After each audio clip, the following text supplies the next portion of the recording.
Hi, everybody. David Guzik here. I hope you can join us for today's YouTube live chat question and answer time. It's a beautiful day here in Santa Barbara. Actually, as I look outside the window, it's not all that beautiful. It's a little bit overcast, a little bit misty last night, but I'm pleased here on this Thursday afternoon to join and happy to field questions from any of the people who can tune in. I hope you subscribe to the YouTube channel and those who can like the videos as we do them. It always helps with recognition and getting it spread a little bit broader. I'm doing it on this Tuesday here on the last week of May. It looks probable to me that I won't be able to do one of these live YouTube chats next week. But if I can, I will. I'm not going to be on site. I'm going to be out of town. And if I can do it even from a remote location, which I've done once before, I'll do it again this very next week. Other than that, I'll get back to it when I'm back at home and able to sit here in my home office and do some of this YouTube video. Before we take any questions, while people are typing them in and listing them on the chat window, I did just want to take a little bit of time and talk to you about just what I've been reading in the Bible lately for myself. And lately, I've been spending a lot of time in the book of Isaiah. And wow, what an amazing book. Especially, I've been reading in the chapters having to do in the 40s. In this section where God challenges the idols of Israel and exposes kind of the folly, uh, dare I even say it, the stupidity of idol worship. What shocking sections.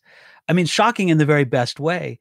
It's shocking to me how confrontational and even mocking God is against the practice of idol worship. And it just reminds me that look, there's some place as Christians, of course, everything we do, we want to be done in love. But there's a place for exposing the absurdity of the things in this world and the folly of rejecting God and going our own way. You know, that's what it says, isn't it? It's the fool who said in his heart that there is no God. And there's a place. Look, we don't want to go around. Our main role as Christians, the dominant note is not to be mockery. It's not to be, kind of laughing at the idolatry of the nations. But I will tell you this, there is a place for it from time to time. And you see it so powerfully there in the book of Isaiah.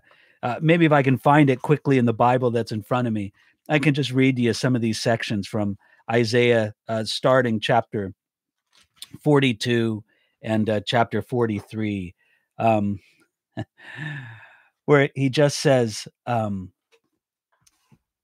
he talks about the idolatry that they have and the well here it is, Isaiah chapter 44.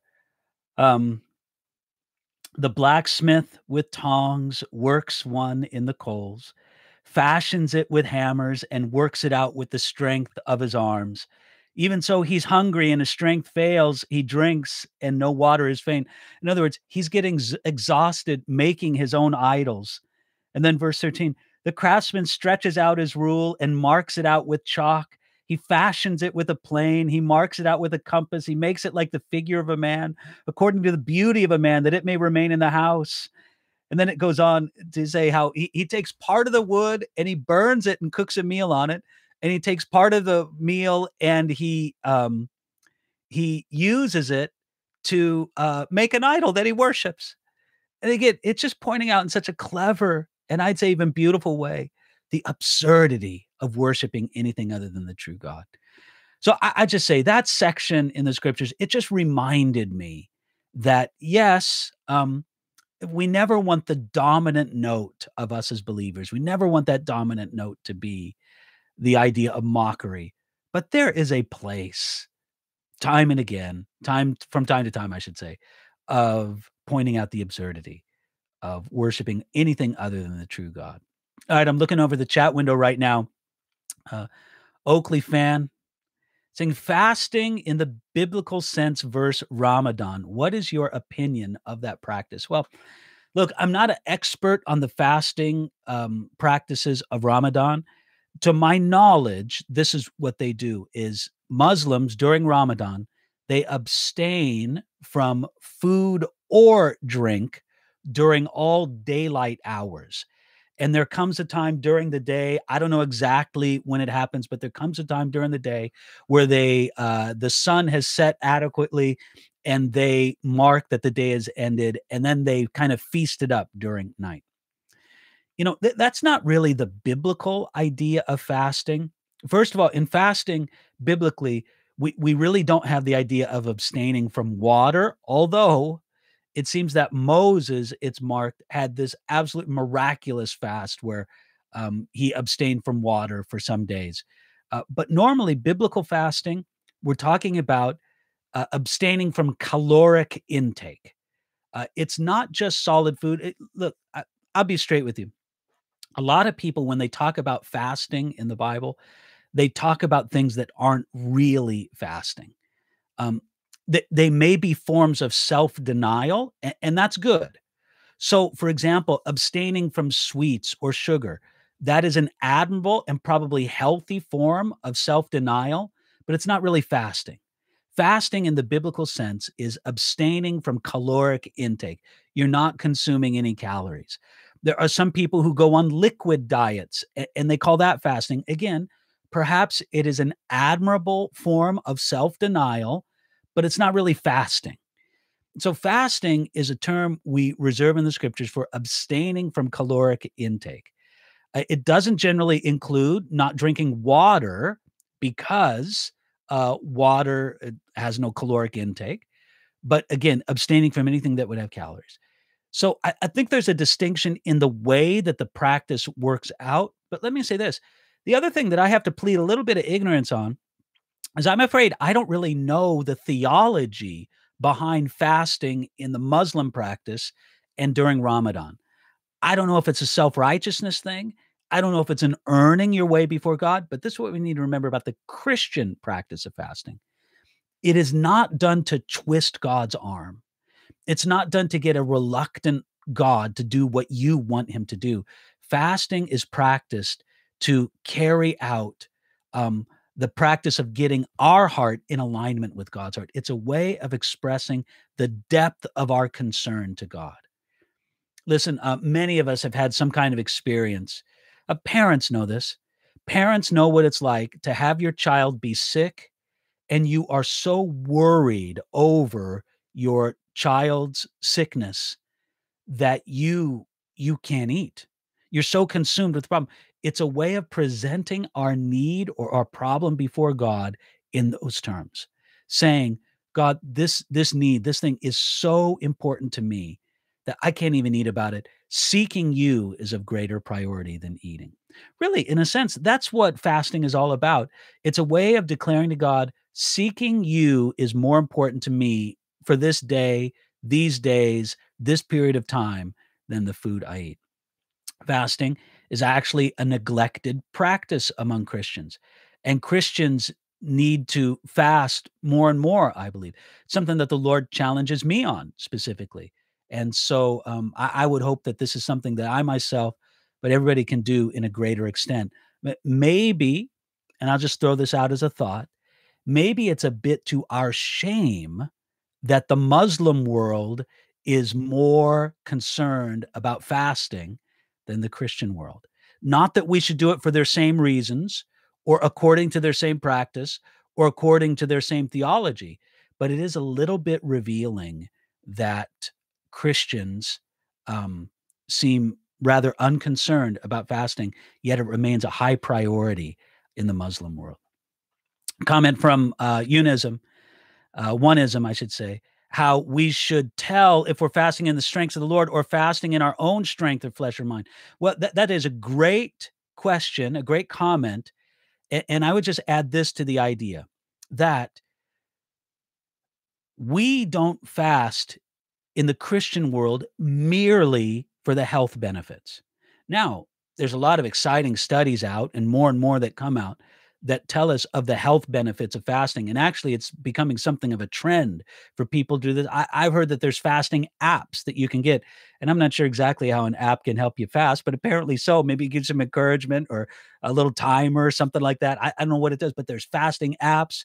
people are coming into the recognition more and more that fasting has real health benefits, and we recognize that, and we should be happy about that. However, the Christian does not primarily fast for the health benefits, but rather for the spiritual benefit.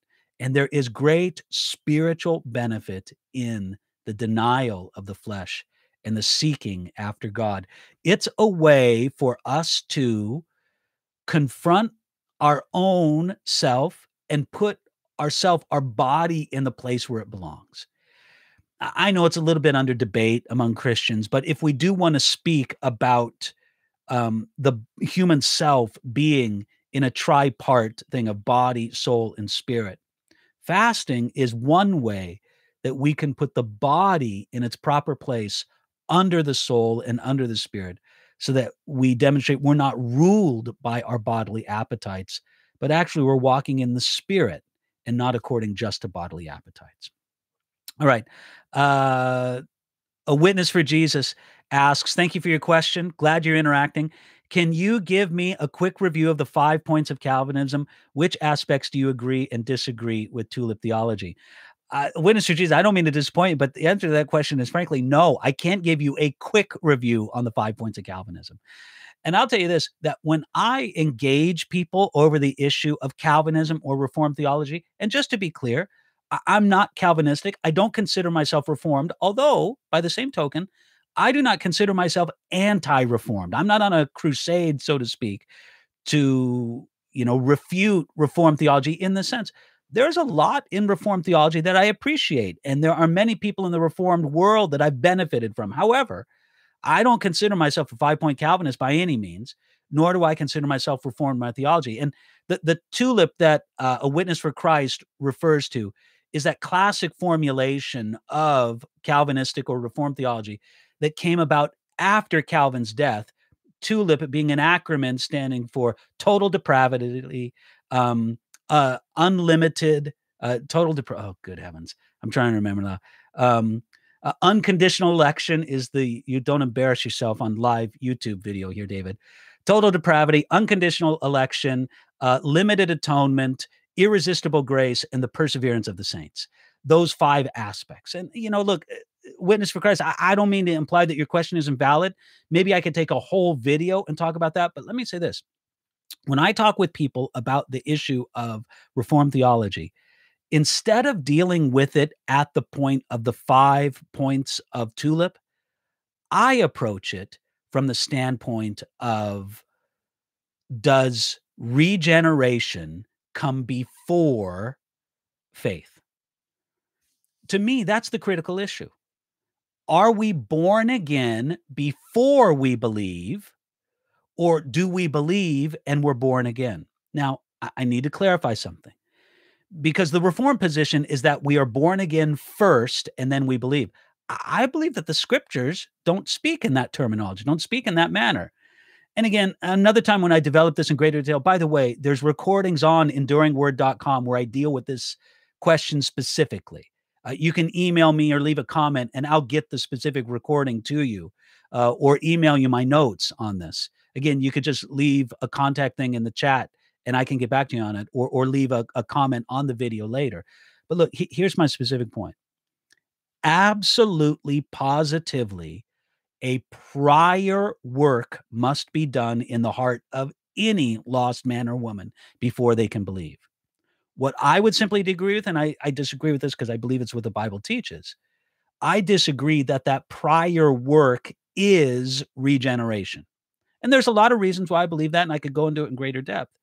So is a prior work of God necessary in the heart of any lost man or woman before they can believe? Absolutely, positively, that's clear scripturally. But that prior work happens, a person believes, then they're born again. That is the order of salvation, as I would describe it. Again, I got a lot of resources on this on enduringword.com. If you leave some kind of contact information in the chat window or as a comment on my YouTube channel, I'll get that information to you because it might be of value to you. Let me go on. Alex Fuentes. Alex, you're saying, would I comment on Romans chapter 2, verses 14 and 15 as it regards the law that is in their hearts? Well, let me turn to that passage. Romans chapter 2, And specifically, what Alex is speaking about is verses 14 and 15, where it talks about the law in our hearts and it being as opposed to the law, Mosaic. Again, Alex, thank you for your question. The law that they do not have. Is Paul referring back to chapter 1 in the natural moral law? This is what it says in Romans chapter 2, verses 14 and 15. It says this. For when Gentiles who do not have the law by nature do the things contained in the law, these, although not having the law, are a law to themselves, who show the work of law being written in their hearts, their conscience also bearing witness, and between themselves their thoughts accusing or else excusing them. Listen, Alex, I think you're putting your finger on something that's very important in the whole flow of the book of Romans there in the early chapters, that Paul wants to make it clear that God has revealed himself to mankind. Number one, primarily, we would agree, God has revealed himself to mankind in and through his word. That is the greatest revelation of God. The person and work of Jesus Christ are communicated to us through God's word, is revelation. So we have that. Jesus revealed to us in and through the word. But that's not the only way that God reveals himself. We also see from Romans chapters 1 and 2 that God reveals himself in creation. And here, verses 14 and 15 refer to how God reveals himself in conscience. These are two. Now, creation and conscience are not equal to God's revelation of himself in and through his word. And again, when we talk about God revealing himself in his word, we do not detach that from the person of Jesus Christ. It is his word that reveals to us the person and work of Jesus Christ. In any regard, God reveals himself most perfectly, most completely, most interactively in and through his word, but he also has a revelation of himself in creation and in conscience. And Alex, I think that's what he's speaking about there, where it's the law written in their hearts, in some sense, conscience. Now, we know that conscience can be twisted. Conscience can be trained in either good ways or bad ways. Conscience can be burned over as if it were seared with a hot iron. We know that conscience is not a perfect revelation, but it is a revelation nonetheless. So, Alex, I hope that helps you there. I think he is referring back to this idea of some kind of natural moral law, something of the conscience that's written on the heart of every human being. Uh, Unism is asking the idea again of, is there more power in individual group faster? Listen, I think anytime more of God's people come together in prayer, in seeking God, in worship, in fasting, I think there's more power in that. Matter of fact, I would almost say that there's an exponential power in that.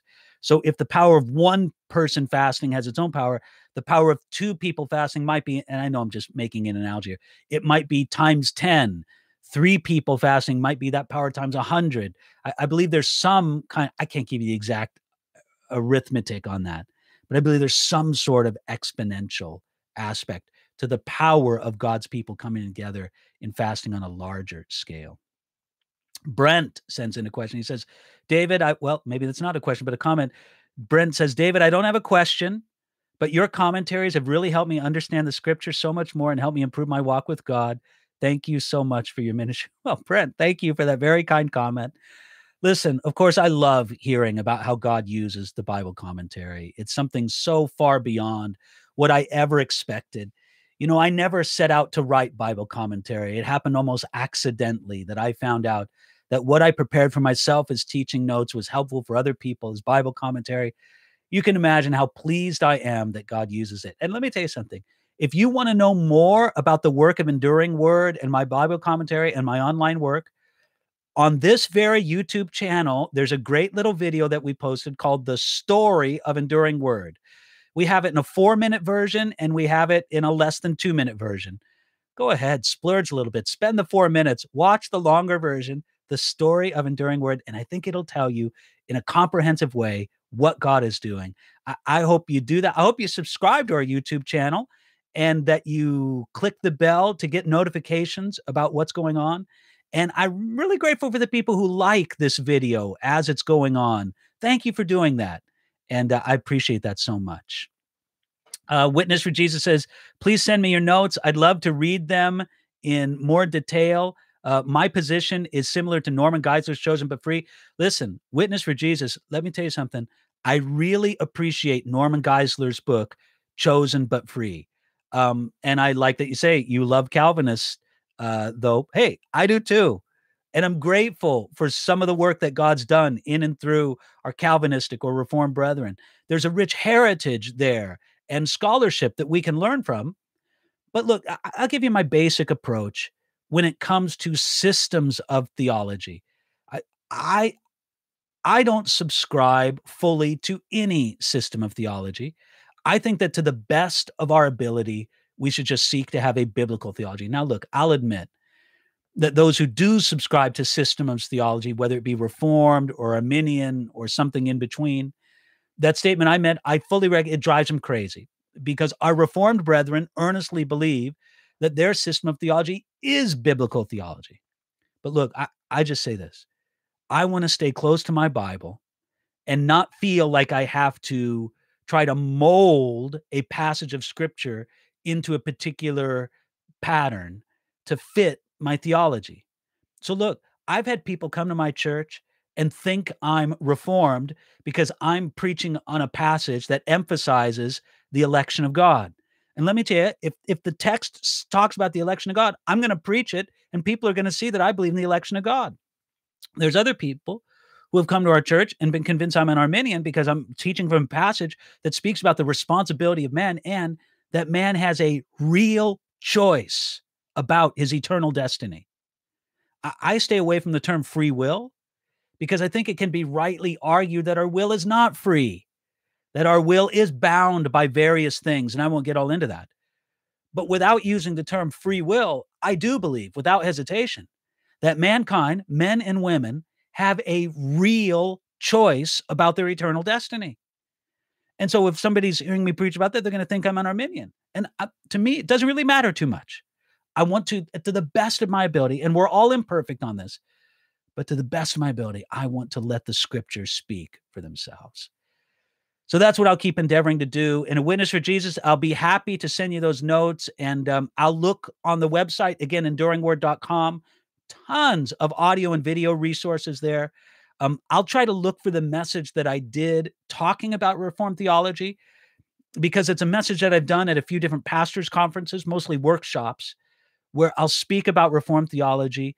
Again, in a way, I'm trying to lay out, look, I'm not on a crusade against Reformed theology, but at the same time, I don't mind drawing the distinction between what I believe and what I believe the Bible teaches and certain aspects of Reformed theology. But I approach it not primarily through the 5 points, the TULIP um, argument or formulation, but more so from that very basic question: does faith come before being born again, or are we born again first and then we believe? I believe that's a better place to approach the question from. Well, uh, I think I'm gonna end it pretty much here. Again, next week, folks, I don't know that I'll post something next week because I'm gonna be traveling, and if it works for me to post something while I'm out and about, I'll do it. If not, then we'll just have to wait a week, and I'll post these whenever I can. I am really pleased that you could I'm so pleased for the people who subscribe to our YouTube channel. I'm pleased for the people who like the, videos while they're playing, add their likes to it.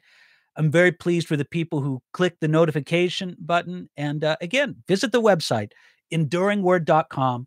Lots of Bible resources there. And finally, I do want to say I'm grateful for the people who support the work of Enduring Word. Brent, you said how much the commentaries helped you. Listen, it's because people are kind enough to support that work and keep those things online and support the effort to keep improving them, which I'm doing hopefully all the time. God bless you. Glad you could join us today